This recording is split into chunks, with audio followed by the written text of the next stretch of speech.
Director Meher Ramesh గారు power star Pawan Kalyan గారితో cinema తీస్తా అంటున్నారు. మరి ఆ సినిమా పరిస్థితి ఏంటంటారు? ఆ పక్క కూడా కనపడద్దు అని చెప్పు, సరేనా? ఆల్రెడీ చాలా బోలో శంకర్ తో ఇంత పెద్ద రాటు పెట్టాడు మా మెగా ఫ్యాన్స్ కి. ఆ పక్క కూడా కనపడద్దు. ఆల్రెడీ హరిహర వీరమలతో అనుభవిస్తున్నాం.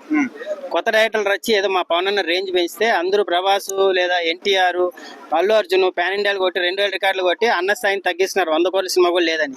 ఇప్పుడు ఇంకా మెహర్ రమేష్, పూరి జగన్నాథ్, త్రివిక్రమ్ వద్దండి, మీరందరూ వెళ్ళిపోండి ఇంటికి, మాకు కొత్త డైరెక్టర్లే కావాలి. ఆయన మాత్రం ఆ పక్క కూడా కనపడద్దు అని చెప్పు. మెగా కాంపౌండ్ లోనే కనపడతాడు. అంత పెద్ద రాడు పెట్టాడు బోలా శంకర్ కి. చిరంజీవి గారు పరువు తీసేశాడు. అయిపోయింది. ఆడ ఏమీ లేదు, కుదలో ఏమీ లేదు. ఆడ తీసిపడింది. ఇంకా డైరెక్టరే కాదు, అది సినిమా నాది అసలు. బోలా శంకర్ మళ్ళీ ఇంకో ఛాన్సా? పవన్ అన్న వద్దన్నా, నీకు ఏదైనా ఫ్రెండ్షిప్ ఉంటే వేరే ఏదైనా ఇంట్లో కూర్చొని ఏదైనా సీడీ వేసుకొని చూడండి, కానీ ఫ్యాన్స్ తో మాత్రం ఆడుకోకండి దయచేసి. చచ్చిపోతాం. మెహర్ రమేష్ డైరెక్షన్, ఆ బిల్ల ఏదో డబ్బింగ్ సినిమా తీసాడు, అటు బతికిపోయినాం. వద్దన్న, పవన్ అన్నతో ఆల్రెడీ మాకు ఓజీ వస్తుంది కదా, అట్లాంటి డైరెక్టర్లు కావాలి.